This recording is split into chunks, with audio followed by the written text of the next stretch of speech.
नमस्कार. दीपक रेगी कथाकथन चॅनलवर तुम्हा सगळ्यांचं मनापासून स्वागत करतो आणि एकच विनंती करतो की तुम्ही जर आत्ता चॅनलवर पहिल्यांदा आला असाल किंवा अजूनपर्यंत चॅनल सबस्क्राईब केलं नसेल तर प्लीज चॅनल सबस्क्राईब करा. शेजारी घंटीचा चिन्ह आहे, बेल आयकन तेही प्रेस करा. मित्रांनो, तुम्ही ऐकताय प्राध्यापक व बोधे यांची मुरळी ही कादंबरी आणि आज भाग 3. बाहेरगावी जागरणाला जायचं नाही हा राधीनं घेतलेला निर्णय फार काळ टिकला नाही. लवकरच तिला तडजोड करायला लागली. बाहेरच्या मुरळ्या अव्वाच्या सव्वा पैसे मागायला लागल्या. खिंडीत घोडं अडवावं तशा अडवून पैसे घ्यायला लागल्या. नामा तर वैतागून गेला. ताफ्याचा म्होरक्या तो, पण बाहेरची मुरळी घालेल त्या अटी त्याला स्वीकारायला लागायच्या. एरवी 15-20 रुपयात कुठल्याही ताफ्यात नाचणाऱ्या काळुंद्र्या मुरळ्या नामाला मात्र अडवून पैसे मागायच्या. ₹50 घेईन, बघ जमत असेल तर. नामा म्हणायचा, अगं पण 150च्या सुपारीत 8 माणसं बसवायची, त्यात वाट खर्ची बी दारायची. ते मला कशाला सांगतो, पदराला खार तुमच्या लावा, आमच्या नग. नामा वैतागायचा. 1.5 दमडीच्या बाया, पण सगळं मनासारखं करून घ्यायच्या. आम्ही टारकात बसणार नाही, एसटीनं येऊ असंही म्हणायला एखादी कमी करत नसे. काही शहाण्या मुरळ्या आपल्या आईला किंवा बापालाही बरोबर आणायच्या. नाही म्हटलं तरी एका माणसाची वाटखर्ची अंगावर पडायची. बरं नाही म्हणावं तर वैताग. ॲडव्हान्स आधी घेतल्यामुळे वेळेवर पोहोचणं आवश्यक. जागरणाला येणाऱ्या माणसांना वाघ्यापेक्षा मुरळी महत्त्वाची. जो तो तिच्या नाचण्यावर भुलणार, तिचं कौतिक करणार. आणि अलीकडे तर चित्रपटांची गाणीही जागरणात म्हणायची फॅशन पडल्यानं देखणे आणि हुशार मुरळ्यांना खूप भाव असायचा. दौलत जादा करायला बागायतदार कमी करत नसत. होणारा त्रास आणि बदलती अवस्था विचारात घेऊन नामानं ठाम निर्णय घेतला की राधीला बाहेरगावी जागरणाला न्यायची. एकट्या सीतीवर काम भागणं कठीण. बाकी ताफ्यातल्या मुरळ्या बिनभरवशाच्या. घरात मुरळी असताना कशाला जगाच्या हातापाया पडा, असा सूज्ञ विचार करून तो राधीला म्हणाला, यो धंदा सोडून द्यावा आणि कुठेतरी नोकरी धरावी असं वाटायला लागले. मास्तरकीत यो ताप तरी नव्हता. काय झालं, पैसे बुडवलं का कुणी? अगं बुडवतंय कोण? देणारी देत्यात, पण लुबाडणारी लुबाडत्यात ना. कुणी लुबाडलं? आपली ती कासूबाई मुरळी. रात्री काशीळला जागरण झालं, तिथं जास्तवर काय बोलली नाही. चौकात उभा राहताना म्हणती ₹35 घेईन. आता काय म्हणायचं तिला? पण तुम्ही आधीच नाही वय ठरवायचं. कशाला ठरवा म्हणलं, रोजची ओळख. जातीनं पैसे घेतलं तवा उभा राहिली. 120 रुपये मिळालं, त्यातलं एकटीनं 35 पळवलं. आता काय बोलायचं? स्वभावच लय हलकट. आपण सावध असलो कोण लुबाडतंय? कशाचं सावधान, कशाचं काय? ती भोंड्याची लती माहिती ना? 8 दिवसापूर्वी टेम्पोतनंच जायचं म्हणून अडून बसली. वर 10च्या 4 कोऱ्या खट्ट नोटा घेतल्या. 4 दिवसाला नवी मुरळी हुडकून आणून त्या घ्यायला आलो बाबा. मग काय करायचं ठरवलं? साऱ्या पालीत आपला ताप श्रेष्ठ ठरला पाहिजे. मी ठरवलंय तुला बाहेरगावी जागरणाला न्यायची. मला नाही जमणार. उद्या म्हणाल तमाशात नाच. नाही जमणार. अगं या तोंडाने मी आण खातो, शान नाही खात. काय समजलं? तू बाहेरगावची जागरणं घ्यायची, मी घेणार नाही. मरतं मग. तू मर आणि मला बी मार. साऱ्या बाजूनं माझा अपमान होतोय. कुणी केला अपमान? ते शांताराम चव्हाणला म्हणलं तुझ्या ताफ्यातली मुरळी दे, आम्हाला आज बावधनला जायचं आहे. तर म्हणतो कसा, त्या राधीला हळद कुकू लावून पूज द्या वाऱ्यात आणि जगाच्या मुरळ्या घेऊन हिंड. त्याला तुम्ही काय म्हणला? काय म्हणणार? बोलायला तोंड आहे मला. तुझ्या मोरं काय चालतंय का माझं? तू सांगणार आणि मी ऐकणार. या बघा, उगा वाद वाढू नका. सुपारी येईल ती घ्या, मी यायला तयार आहे. तुम्ही म्हणान तिथं. शाबास, बाद झालं कौतिक. काय तारास झाला तर तुमचा तुम्ही निस्तरायचा, माझ्या नावानं बॉम्बलायचं नाही. तू पण लय मोरं नाही करायचं. ते शेतीला काय गांड वावळायची तेवढी वावळ दे. तू कामापुरतं नाचायचं. आता भिवून भागणार नाही. तू मला वाटेल तसं करा. हे बघ, मी काय बळजबरी नाही करत. येला जर थकलाय म्हणून विचारतोय. मला हाऊस आहे वय असलं सोनं चौकात नाचवायला. मग छातडात मुंगलाड असतात, पण काय करते काय? धंदा तरी कसा सोडायचा सांग बरं. खुनाच्या पायात मास्तरकी गेली, आता मोरळ्यांच्या पायात वाघ्याचा धंदा बी घालवू का? पण मी कुठं तसं म्हणती. तुम्ही कारण ते माझ्या चांगल्यासाठीच कारण. मी कुठं बी यायला तयार आहे. 4 पैसे गाठीला साठलं तर मानानं जागता तरी येईन. पैसा आहे तर दुनिया आहे. आठवड्याची 2 जागरणं मिळाली तरी महिन्याला 400 रुपये येते. आता कसं माझ्या काळजातलं बोलली. फालतू बायांना हात जोडण्यापरास घरातला हक्काचा माणूस कवा बी चांगला असते. राधा पुन्हा जागरणात शिरली. बाहेरगावी नामाच्या ताफेतनं जायला लागली. निमंत्रणांची संख्या वाढायला लागली. 250-300 शिवाय सुपारी नसे. सगळा ताफा खुश झाला. राधाबाईच्या पायगुण्यानं ताफ्याला बरकत आली, असं म्हातारा तुणतुणावाला म्हणायला लागला. देखण्या राधीला बघायला गावोगाव माणसं गर्दी करायला लागली. इतर ताफ्यात कुजबुजीला सुरुवात झाली. त्याचा धंद्यावर परिणाम झाला. राधीचं नाव विचारत गावोगावचे जागरणाचे नादी येऊन फिरायला लागले. तसे विरोधक जास्त जाळायला लागले. नामाही छाती काढून फिरायला लागला. गळ्यात कोटमा अडकून मानानं फिरायला लागला. गावातले टगे मानातनं चिडले. कारण आता राधीनं देवळात तासनतास बसणं बंद केलं. काहींना तिचं दर्शन दुर्लभ झालं. पैसा येत राहिला. रंगीबेरंगी साड्या राधीच्या अंगावर दिसायला लागल्या.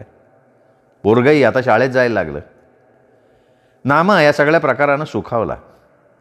बाकीचे वाघे त्याचा हेवा करायला लागले. इतर वाघ्यांच्या वाईट नजरा राधीकडे जायला लागल्या. कानावर जातील असे शेरे मारायला सुरुवात झाली. नामाचा धंदा फॉर्ममध्ये चालला तसे वाघे म्हणायला लागले, अरे नामाकडं बघून कोण देते का सुपारी? माणसं झाली शहाणी आता. लावणी ऐकून रुपये टाकतात. राधीला बघून कमरेच्या नोटा सुटतात.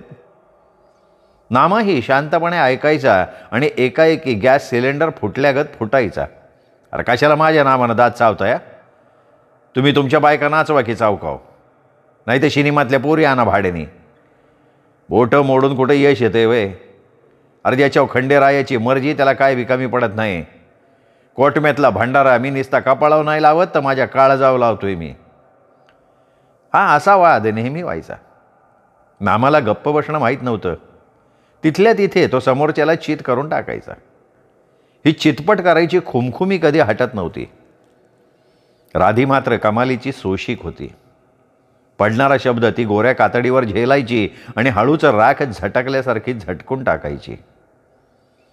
तिच्या रक्तात ठिसकारा होता, पण ओठात संयम होता.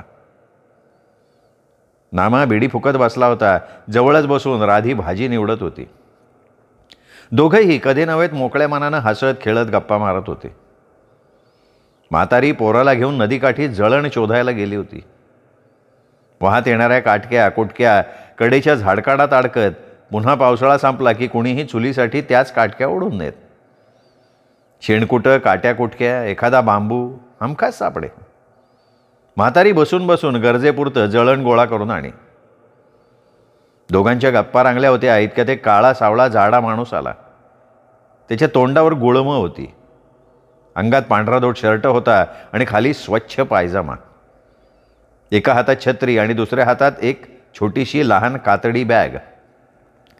नामदेव वाघ्याचं घर हेच आहे का? हा या की, या बोला. नाही, जरा काम होतं. या ना, आत या की. तो आत आला. टाकलेल्या लपेटावर बसला. भिंतीवर ठोकलेल्या फळीवर असलेल्या पितळी भांड्यांच्या ओळीकडे बघत राहिला. नामा सरळ बसला. हातातली विडी बुझवली. राधा आतनं कानोसा घ्यायला लागली. पाणी पित त्या माणसानं पुन्हा एकदा घर न्याहाळलं. मग नामानंच विषयाला हात घातला. कुठनं आला म्हणायचं? चरेगाव असणं. चरेगाव. चरेगाव म्हणजे मान्याचं नाही का, चाफळ वाट्यावरचं? हा तेच म्हणलं जागरण घालो. घाला की घाला. अहो देवधर्म कोणाला सुटलाय वे? काय पोरीचं लगीन झालं का? अहो लगीन कुठलं, आमचाच नाद आहे. माझ्या लग्नानंतर तरी मी जागरण कावा घातले. पण आता मी आलोय सुट्टी हो, म्हणलं देऊया लंगराच्या जागरणाचा बार ओढून. हा चांगलं आहे चांगलं आहे. अगं ए चहा टाक की. नाही आता चहा कशाला हो? त्याच्या असं कुठं झालं वे? रीतभात पाळली पाहिजे. उद्या आम्ही तुमच्या हिता आल्यावर हक्कानं चहा मागू, तेव्हा तुम्ही थोडं नाही म्हणणार आहे वे. कुठं असता म्हणले नोकरीला? मी पोलिसात आहे. तिकडं कोल्हापूरला असतो. पण एक विचारतो, ते राधा राधा म्हणते ती मुरळी तुमच्या ताप येत आहे ना? ही काही अगं राधे, भाऊसाहेब काय म्हणतात? राधा किंचित बाहेर डोकवली, पुन्हा आत गेली. तिच्या नुसत्या दर्शनानं काळा हवालदार गुलाबी झाला. मिसमीच्या डोळ्यानं बघत म्हणाला, लय जणांच्या तोडून ह्यांचं नाव ऐकलं, मग म्हणलं ताफा न्यायचा तर तुमचाच न्यायचा. बोला सुपारी. अहो आधी चहा घ्या. पैसा महत्त्वाचा आहे का माणूस महत्त्वाचा आहे? माणूस माणूस. पैशाच्या पायात माणसं डिसमिस झाल्यात. लय उदाहरणं बघितले बरं का म्या. नाही हो म्हणता म्हणता 250 रुपयाला सुपारी ठरली. 50 रुपये इसार मिळाला. नोटा राधीच्या हातात देत मामा म्हणाला, आता तुमच्या सवडीनं कंचाबी वार ठरवा. फक्त सोमवार आणि शनिवार नको. बकरं कापायचं म्हणल्यावर लंगराचं जागरण आम्ही ह्या वारी घालणार नाही. 28 तारीख कशी वाटते?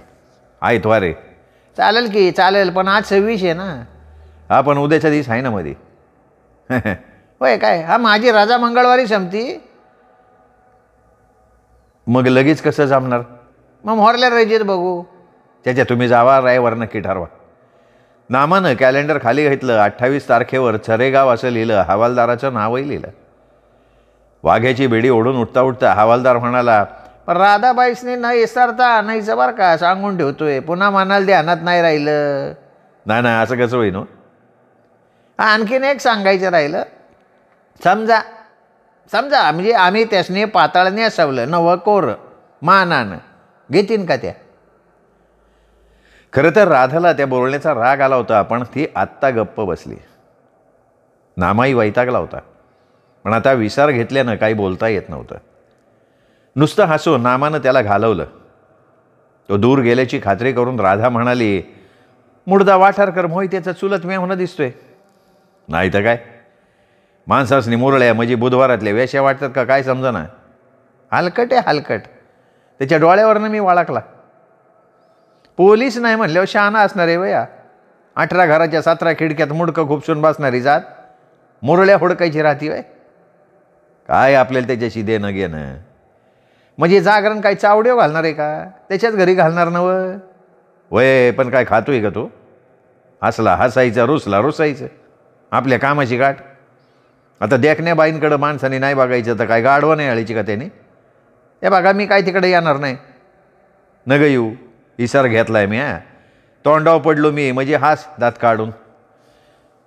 पण एवढी घाई करायचीच नाही ना. का कशाला घाई केली तुम्ही एवढी? चुकलं माझं आई.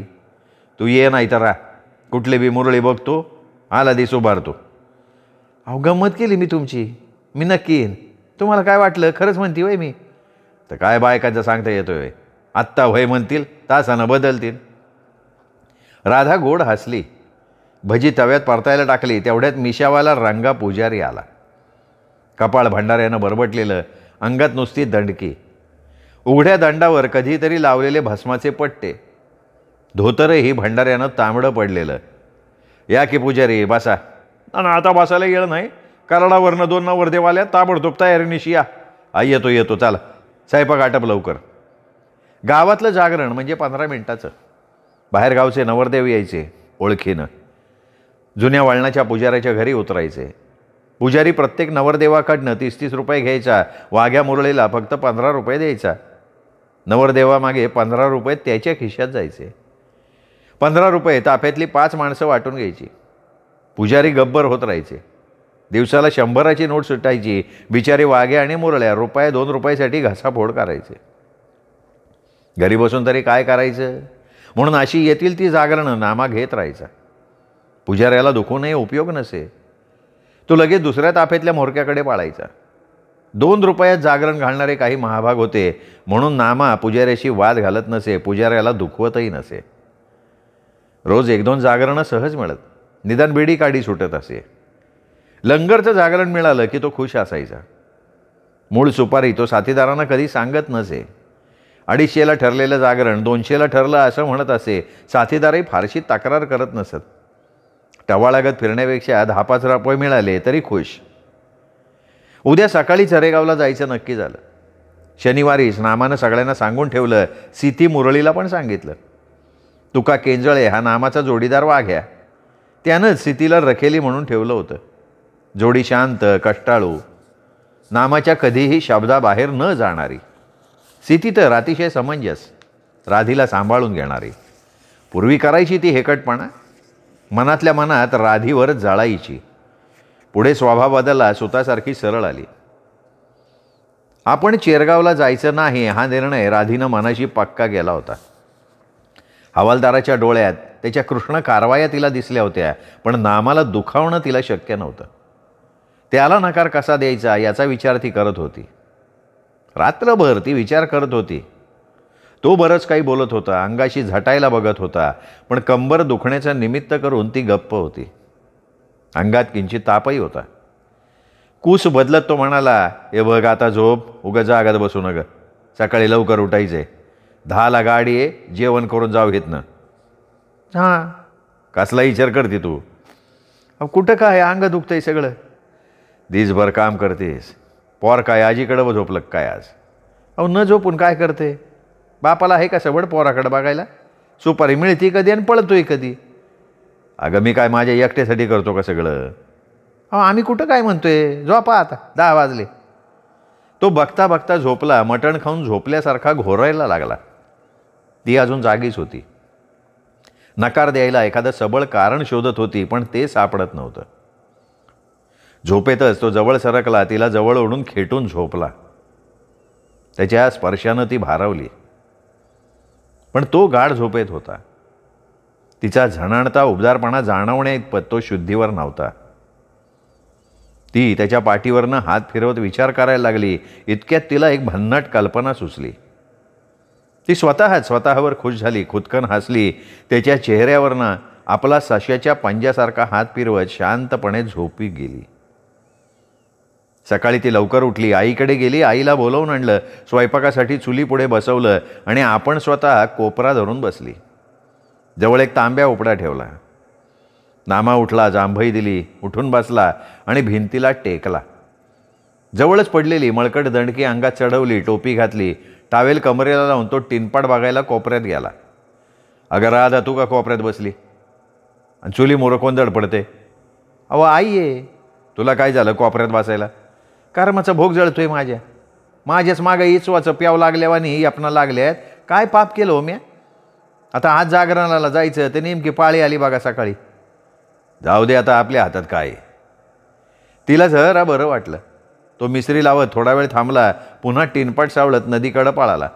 घरातनं आई डोकावली, तो आण धुतलं का गं? आवय धुतलं की आणच्या. माहिली की चहा प्यायल्या. पोरगं कपात बटर बुडवून खात आईला वाकडं दाखवायला लागलं. राधा त्याच्याकडे कौतुकानं बघत राहिली. उपाय लागू पडल्यामुळे ती खुश झाली होती, पण नामाची अडचण तिला जास्त अडचणीत टाकत होती. हा माणूस आता नवीन मुरळी कुठे शोधणार? पैशाचं काय करणार? कुणी आलंच नाही तर? नाना प्रश्न मनातनं कवटीत शिरत होते आणि तिथेच तेल मुंगळ्यागत डसत होते. भोवळ आल्यागत डोळे गरगरत होते. आईला सगळं खरं वाटत होतं. तीही चटाचटा कामं आटपत होती. अरे शिव नको मुडद्या, तिला सगळे कापडं धुवायला लागते. पोराला गंमत वाटत होती आणि तो उगाच शिवल्यागत करून घरभर नाचत होता. त्याच्या खिदळण्यानं चंद्र मोहरत होता. आजी देईल ती वस्तू तो आईसमोर हसत खिदळत ठेवत होता. आई मध्येच विषयाला हात घालत होती. अगं तू बाहेर बसली खरी, पण नामदेवराव आता जागरणाचं काय करणार? आई आता मी तरी काय सांगू ग? अगं शेती आहे, पण 2 मुरळेशिवाय भागत नाही काम. मिळेल त्यांना कोणी बी, नाही तर मोरली तारीख धरतील. अगं तसं कसं? त्यो माणूस कसा तयार होईन? आता माझं तर काय सुद्धा टाळकं चालना झालंय बघाय. तेवढ्यात नामा आला. उमऱ्यावरचा तांब्या घेऊन बाहेर मातीत हात घासत बसला. पुन्हा आत आला. गरम पाण्यानं खळखळत तोंड धुतलं, चहा पिला. राधीकडे बघत तिथे पाटावर बसून राहिला. राधीला हसू आलं, पण तिने ते आवरलं. जावयाला विचारावं तसं म्हातारीनं आतनं विचारलं, आज जाता है का तारीख मोर ढकलता है? तुम्हाला विचारलंय का कोणी? अहो तसं नव्ह, आता ऐन टायमाला कुठं पळापळ करता? मुरळी मिळाली तर बरं, नाही तर तुम्हाला यायला लागल. याला उपायच नाही आता. अहो पण मी मुरळी नव्ह, मी मुरळीची आई आहे. काहीतरी बोलायचं आपलं डोसकं फिरल्यावानी. हिच्या बी आंब्याला बघा आजच नेमका पाड लागला. राधी चिडली, हाताखालचा तांब्या आपटत म्हणाली, मी बळच करते असं वाटते का तुम्हाला? अगं तसं मी कावा म्हणलो? अगं प्रशाने 4 पोरांची आई झाली तू, पाळी येणार हे 4 दिवस आधी कळत नाही बाई तुला का नाही समजतोय? आता का गप झाली? इशार घेतला तेव्हा निदान बोलायचं तरी ना. आता एका मुरळीवर काय काय करू म्या? अहो बघा विचारून कोणी मिळाली तर, नाही तर तारीख ढाकला पुढं. तो उठला, 4 तांबे अंगावर घेत म्हणला, लय शहाणी तू, अक्कल नाही तर बोलू नाही. कपडे करून बाहेर पडला, प्रत्येक ताफा फिरला, भेटेल त्या वाघ्या मुरळीबद्दल विचारायला लागला. शेवटी शांताच्या ताफ्यातला किसन भेटला. किसन पिलेलाच होता. आपलं ढब्बू नाक गोंजारत तो इकडे तिकडे बघत चालला होता. नामानं सरळ विचारलं, काय रे आज कुठं जातोय? नाही कुठं नाही, 2 दिवस घरीच, मंगळवारी आतीतला जातोय. आणि तू? आम्ही आज चरेगावला निघालोय. जका श्रीमंत गाव हे, सुपारी चांगली भेटली असन. लय नाही 150ची ठरली. या जाऊन या. कशाचं जातोय लिया का? राधी बसली बाहेर. आता काड्यावर लॉम काढल्यावानी अवस्था झाली. त्या सुमनला विचारलं का? अरे सगळ्याला विचारलं. जो तो म्हणतोय तुझी गाठ घे, शांती नक्की येईल. नाही मिळायचं काय नाही रे, पण शांतीला नेणार असला तर मी बी येणार. मग ये की वर 10ची नोट घे, मग झालं. दुसरं काय पाहिलं मला? वाटापुरता तोंबाडा सुटला म्हणजे झालं. तिथं पिऊ नको बाबा. नाही रे, जेवताना थोडासा घोट मारायचा, बाकी काय. खुशीतच नामा घरी आला. हातपाय धुतले, वाळत घातलेल्या पातळाला हात पुसत म्हणला, चला वाडा जेवायला, 9:30 व्हायला झाले. काम झालं? मग मनाव घेतल्यावर काम व्हायला किती वेळ लागतोय? कोण भेटलं? शांती. आत्ता ग बाया. काय झालं तास कायला? मी काय तिच्याबरोबर पळून नाही चाललो. किशा येणार आहे तिच्या संकट. मग तर वाटच लागली की जागरणाची. आधीच दोघं प्याताड, त्यात तुमचा स्वभाव आताड. गप की आता गप. देवबारेव म्हणून आबरू वाचली, नाही तर काय केलं असतं ग? नामानं कोटमा, लंगर, डिंबडी पिशवीत टाकली, पानाची पिशवी कमरेला खवली, कपाळी भंडारा लावून निघाला. जाताना पोराच्या पाठीवरनं हात फिरवला. पोराव ध्यान ठेव ग, उद्या ह्या येळेला परत येईन मी. गेला ताडा ताडा. आता चरेगाव गाठायचं म्हणजे उंबरजला गेलं पाहिजे. तिथून मिळून त्या गाडीनं चरेगावला गाठायला. मनाशी म्हणत तो घरोघरी हाक देत निघाला. नामा गेला आणि राधी काळजीत पडली. चितागती झाल्यासारखी बसून राहिली. आई म्हणाली, अगं जे होती का नाही? नाही का? अजून आंघोळ व्हायची. काय भांग पिली काय? आता कसली आंघोळ? राधी हसली, पटकन उठली, हातातला तांब्या फळीवर ठेवत म्हणली, हा ग म्या गंमत केली आई त्यांची. मला चरेगावला जायचं नव्हतं. वाठारसारखं रामायण पुन्हा घडलं तर? ते बी खरंच आहे म्हणा, म्हणून खोटं बोलली वय तू. अगं नाही तर काय. बरं भाया, जे होतं ते चांगल्यासाठी होतं. ये कर आंघोळ, पाणी आहे मोरीत. ती मोरीत घुसली, कपडे काढून आंघोळीला बसली. इतक्यात नामा आला. राधे, हे राधे. अगं पैसे घरी राहिले ना.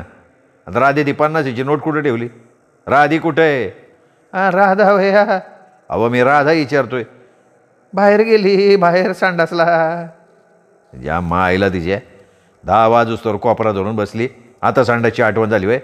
आईला या बायकाच्या सगळा सत्यानाश काढतात. तो सरळ आत घुसला तशी म्हातारी बाहेर आली. थांबा, मी हुडकून देती, तुम्ही भागातवर बाहेरच्या भांडारीत. राधीनं पुण्याहून आणलेली पर्स आईला खुणेनं दाखवली. हुशार म्हातारीनं चटकन नोट काढली, नामाच्या हातावर ठेवली. बडबडत तो सटकला. दोघीही मायले की एकमेकांकडे बघून हसल्या. आता ही कसरत 5 दिवस जमणार का? जमील असे उपाय नाही. कोहडं घातल्यावानी हे देव भिकाचा परीक्षा बघतो ग. बघू दे, मी नाही घाबरत कोणाला. दुपारच्या टिपणाला चरेगावजवळ डांबरे रस्त्यावर एक टेम्पो थांबला. आपापलं साहित्य सावरत 8 माणसांचा ताफा उतरला. दोन्ही मुरळ्या आपापल्या वाघ्यांबरोबर बोलत निघाल्या. प्रशस्त शाळेकडे बघत किशा म्हणाला, नामा गाव भारी दिसतंय बरं का. मग सिनेमात गाणं गाणारे आशा भोसलीची सासरवाडी आहे काय? असं आहे का? पाराव बघ, माणसं वाट बघत बसलेत. वाघ्या मुरळीचा ताफा पालीहून आलाय ही बातमी गावात पसरायला वेळ नाही लागला. रिकाम्या टवार पोरांनी गर्दी केली. हवालदार लुंगी लावून दारातच उभा होता. ये नामो, ये बाबा ये. ताफ्यातली सगळी माणसं तो निहाळत होता. सगळ्यांना पडवीत बसवून त्यांनी दोन्ही मुरळ्या निहाळल्या. नाकावर कपाळाकडे ढकलत तोंड वाकडं केलं. राधी नाही आली वाटतं. नाही जमलं नाही तिला. काय कुठं पिक्चरच्या शूटिंगला गेली काय? हवालदाराच्या प्रश्नानं सगळे चक्रावले. पाणी प्यायचंच विसरले. हवालदार मिशी पिळत म्हणाला, प्या पाणी, प्या पाणी. मी नामा बघून घेतो काय करायचे ते. सगळे चहा प्याले. तिथंच गप्पा मारत पडून राहिले. नामाला हवालदारानं बाहेर बोलवलं. लांब घरामागे लिंबाच्या खाली घेऊन गेला. तो मला फसवलं. खंडोबा शपथ नाही साहेब. मग का नाही आणलं तिला? अडचण अशी आली का टाळकत चालं ना. काय झालंय काय? अहो इटाळीशी जागरणात वांगाळ वकट चालत नाही आम्हाला, नाही तर तुम्हाला तारा झाला असता. वरचं 50 देणार नाही सांगून ठेवतो. करायचं असेल जागरण तर करा, नसेल करायचं तर घ्या पाळा. हवालदाराचा हा पवित्रा बघून नामा संतापला होता. आल्या पावली परत जावं असं त्याला वाटत होतं, पण तो गप्प वाचला होता. आपण धीर सोडला तर सगळा ताफा बारगळेल हे तो जाणून होता. हवालदारानं मनातनं राधेला काढून टाकलं आणि आपला मोहरा शांतीकडे वळवला. दिवस मावळला. चौकाची मांडणी सुरू झाली. हवालदारानं किशाला आणि शांतीला विचारून सगळं करायला सुरुवात केली. ती दोघं महाव असतात. तुका वाघ्याला कामाला लावून त्यांनी दुसराच विषय हवालदाराकडे काढला. काय बकरं कापलं का? ते काम कावाच आटपत आलंय. आता चौकाच्या मांडणीचं काम आटपलं का संपलं. 9 पावतर माणसं जेवली पाहिजे, म्हणजे 10 10:30 पावतर जागरण सुरू करू. 10:30 तर वाजणार, पण हवालदार एक काम होतं. हा बोल की. दोघांनी हवालदाराला बाजूला नेलं. विषय शांतीने काढला. हवालदार काय नाव टाकाय का नाही? आता हे काय विचारणं झालोय? चांगलं 2 फुगा आणून ठेवल्यात, आत्ता पाहिजे. हा ना, त्याच्याशिवाय करंट नाही चढत बघा. तुम्ही पोटभर दारू पाजा, मग माझा नाच बघा. अरे मी सांगतो, हवालदार वडूजला तिने फौजदार बोलावला होता. काय नाचते काय नाचते. अरे मोर चाच पडतो हिच्या मोर, सिनेमातल्या लावण्यासुद्धा म्हणती. अंधारातच हवालदारानं तिच्या अंगाला अंग घासलं आणि एका पोराला म्हणाला, बघे यांना वळणात ने पाहिजे तेवढी दारू दे. किशा शांतीला घेऊन पळाला. उषा चव्हाणला दादा कोंडके घेऊन जावा तसा. दारू वाटणारे कंटाळले, पिणारे कंटाळले. पंक्तीवर पंक्ती बसायला लागल्या. कधी नव्हेत नळी फोडायला मिळालेली माणसं धडपडत गर्दी करायला लागली. पितळीनं रस्सा ओरपायला लागली.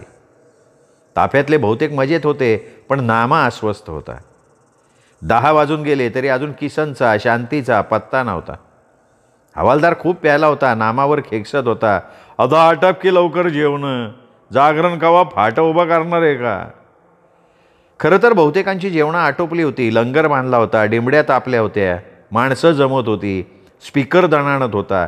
पण किसनचा आणि शांतीचाच पत्ता नव्हता. बऱ्याच ठिकाणी शोध घेतला, पण जोडी काही सापडेना. कोणीतरी बातमी आणली, जोडी गावंदरीला पिऊन पडली आहे. बोंबला. हवालदार वैतागला. घरच्या गाड्यावर ओरडला, चालेनला उचलून आण, त्या खोलीत कोण बघू सकाळी शुद्धीवाल्यावर. एका मुरळीवर जागरण सुरू झालं. खरं तर नामा पळून जायच्या विचारात होता, पण साथीदारांची त्याला काळजी वाटत होती. आधीच राधा न आल्यानं चिडलेला हवालदार आता शांती आऊट झाल्यामुळे पिसाळल्यासारखा करत होता. नामू आणि तुका डिंबडी ठोकत होते, पण 2 डिंबड्यांपुढे एकटी सीती अपुरी पडत होती. तिला झुलताना अवघडल्यागत वाटत होतं. म्हातारा निबरे तिला सावरत होता. मध्येच तो तुणतुण रुमाल बांधलेल्या घाटीगत हलवत मुरळीसारखा वाकत होता. हात झुलवत होता. लोक टाळ्या पिटत होते. नवा रंग भरत होता. नामू सगळं विसरून तन्मयतेनं डिंबडी वाजवत होता. रात्र वाढत होती. जागरण रंगत होतं. लंगर तोडायची वेळ झाली तसा नामा हवालदाराकडे गेला, पण हवालदार घरात नव्हता. एका बाईनं विचारलं, काय पाहिजे? नाही, लंगर तोडायची वेळ झाली. हवालदार कुठे आहेत? झोपल्यात. उठवा की त्यांना. झोपमोड केलेली आवडत नाही त्यांना. तसं म्हणून कसं चालेल? द्यावाचं ये. तुम्ही उठव्या. रिकामेरानी माझ्यावर चिडत्यान. नामा उठवायला गेला तसा हवालदार चिडला. बॉसड्यात गेलं लंगर तिकडं, तुझं तू तोड. पण मालकानं तोडायचं असतं. जागरण घातलं का? घातलं. कधी? आता 10:30 चाललंच आहे की. तुमच्या बापानी एका मुरळीवर जागरण घातलं होतं का? लय शहाणा झाला म्हणून मला याड्यात काढता का? एकाला करू का गाजाच्या आड? पण आता लंगराचं काय करताय? हवालदारानं मनाशी कसला तरी विचार केला. गावातल्या काही माणसांनी समजूत घातली, तेव्हा तो उठला. लंगराजवळ गेला. नामा म्हणाला, बोला खंडोबाच्या नावानं, चांग भलं. हातापायाची तिडी सोडा. इटाळशीबाईनं थांबू नका. हाताची घडी बी करू नका. येळकोट येळकोट. मल्हारीच्या नावानं, चांग भलं. दिमडी ताडडली. कोटम्यातला भंडारा लंगरवर उधळून हवालदारानं लंगर उचलला. हिसके मारून दमला तरी तुटला नाही. चिडला. बडबड करत परत फिरला. त्याच्यात चुलत भावानं लंगर तोडला. भंडारा सगळीकडे उधळला आणि चांग भलचा नादघोष परिसरात दुमदुमला. जागरण संपलं, माणसं घरोघरी पोचली, पण पैशाचा विषय हवालदाराजवळ कसा काढावा कोणाला कळेना. तुका केंजळे म्हणाला, नामा भाव दिस उजडू द्या, मग बघू पडूया तवर सगळं आवरून. सकाळी हवालदारांनी लाथ घालून सगळ्यांना उठवलं. घाबरून सगळे उठले, आपापलं सामान आवरून उभे राहिले. कोणीतरी म्हटलं, अरे त्यो किशान शांती कुठे? अरे बागा कोणीतरी नाही तर पाळली असतील. हवालदार काठी नाचवत आला, दुसऱ्या हातात चाबूक. नामावर ओरडला, ए वाघ्या पळके, आता का थांबलं? जागरण संपलं ना? हा पण आमचं पैसे 200 रुपये राहिले ना अजून. तुला मुरळ्या किती आणायला सांगितल्या होत्या? 2. किती आणल्या? 2. नाचल्या किती? 1. का रे बाबा, पैसे काय घाट्यागत हरभऱ्याच्या झाडाला लागतात का? या इकडं लिंबाच्या झाडाकडं माझ्या धावतो तुम्हाला. सगळे घराला वाळसा मारून लिंबाच्या झाडाकडे गेले. पुढं होऊन बघतात तर किशा आणि शांती या दोघांना दोरीनं लिंबाच्या झाडाला बांधून टाकलं होतं. दोघेही हात जोडून माफी मागत होते. काय जोडी धोपटली म्हणताय, चापकानं फोडली. नामानं सगळं बघितलं, हवालदाराला हात जोडला आणि म्हणाला, खंडोबाची शपथ आहे तुम्हाला, त्यांना मारू नका, 1 पैसा देऊ नका आम्हाला, पर मारू नका. हवालदार हसला, पोरांनी कासरा सोडला. सगळा ताफा शांतपणे माघारी वळला. काही न बोलता मनातले कड सांभाळत पालीच्या दिशेनं चालायला लागला. मित्रहो, हा 3रा भाग इथेच संपला. 4था भाग उद्या. तोपर्यंत नमस्कार मित्र.